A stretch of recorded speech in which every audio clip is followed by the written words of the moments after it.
السلام علیکم ورحمت الله وبرکاتہ. زه یم ستاسو ورور حسن شاهد. یو ځل بیا ټیکنیکل حسن یوټیوب چینل نه ستاسو په خدمت کې حاضر یم.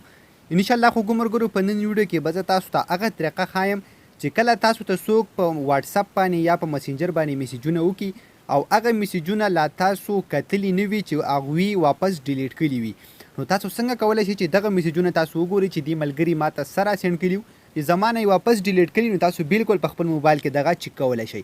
نو ټوله طریقه تاسو ته ښیم چې دا به تاسو څنګه چیک کوئ. خو د دې نه مخکې که تاسو زموږ چینل ټیکنیکل حسن نه سبسکرایب کړی دا ضرور سبسکرایب کړئ او زموږ د فیسبوک پیج ټیکنیکل حسن هم لایک کړئ او دا ویډیو د خپلو ملګرو سره ضرور شیر کړئ چې ټولو ملګرو ته د دې ټریک په باره کې پته ولګي.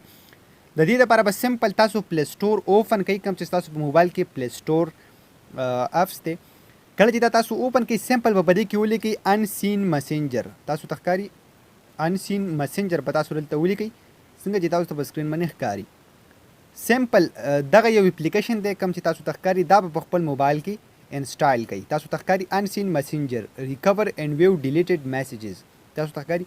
نو سمپل دغه چې کله تاسو په خپل موبایل کې انسټال کو نو دا به تاسو د موبایل په هوم سکرین باندې یا دغه شان تاسو په موبایل کې چې چیرته هم شو نو سمپل دا به تاسو په خپل موبایل کې اوپن کړئ. چې کله دا تاسو داسې اوپن کو په دې باندې به کلیک واخلئ، دا به تاسو په موبایل کې اوپن شي. ډیر زیات سمپل انټرفیس دی، دا تاسو ته به دغه شان شو کی. تاسو ته ښکاري ما به دې کې صرف مسنجر او واټساپ سلیکټ کړي دي. د دې اپلیکیشن کامنلی کار دا دی چې ستاسو موبایل ته کم نوټیفیکیشن راشي نو دای اتوماتیکلی ډیر زیات په جلدی سره سیو کی. نو چې کله تاسو ته څوک میسج وکړي نو دای د ځان سره سیو کی، کاغه واپس ډیلیټ هم کی، خو بیا هم په دې کې وي. کله چې دا تاسو اوپن کو نو په سیټ کې تاسو ته دلته د سیټینګ نشان ښکاري، سمپل هم په دغه سیټینګ نشان باندې به کلیک واخلئ. چې کله پې تاسو کلیک واخیستو نو سلیکټ اپس تاسو له دلته یو آپشن درکلی، په دې باندې به سمپل تاسو کلیک واخلئ چې په دې کې به تاسو اپلیکیشن سلیکټ کړئ چې د هغوی نوټیفیکیشن به بیا دلته تاسو سره اتوماتیک سیو کیږي. کله چې تاسو په دې باندې کلیک واخلئ تاسو په موبایل کې چې څومره اپلیکیشنز دي ټول به تاسو ته دلته شو کی. تاسو ته ښکاري چې ډیر زیات اپلیکیشنز دي، نو ما پکې صرف تاسو ته ښکاري د دې په دې ځای باندې به تاسو دې له داسې کلیک ورکوئ، اتوماتیکلی دې ته به دغه ټیک مار نشان دلته کیږي څنګه چې تاسو ته ښکاري چې زه ورته دغه شان ما واټساپ او مسنجر ته کړي دي.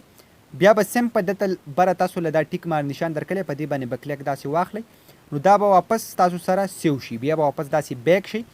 نو په دې ځای کې به تاسو چې موبایل ته کم نوټیفیکیشن هم راشي نو اتوماتیکلی په دې ځای کې به تاسو ته د مسنجر یا دغه شان د واټساپ هر یو نوټیفیکیشن چې کوم دی هم په دې ځای کې به تاسو ته شو کوي.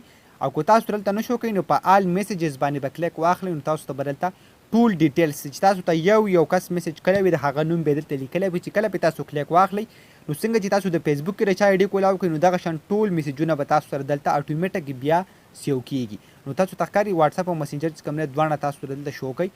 چې کله تاسو سره به دې کې ډیر زیات میسیجونه شو او تاسو غواړئ چې زه دغه ټوله خپل میسیجز چې کوم دي دا زه کلیر کړم او زما چې کوم سکرین دی نو دا زه بالکل صفا کړم نو سمپل دلته به په سایډ کې په سیټینګ باندې کلیک واخلئ.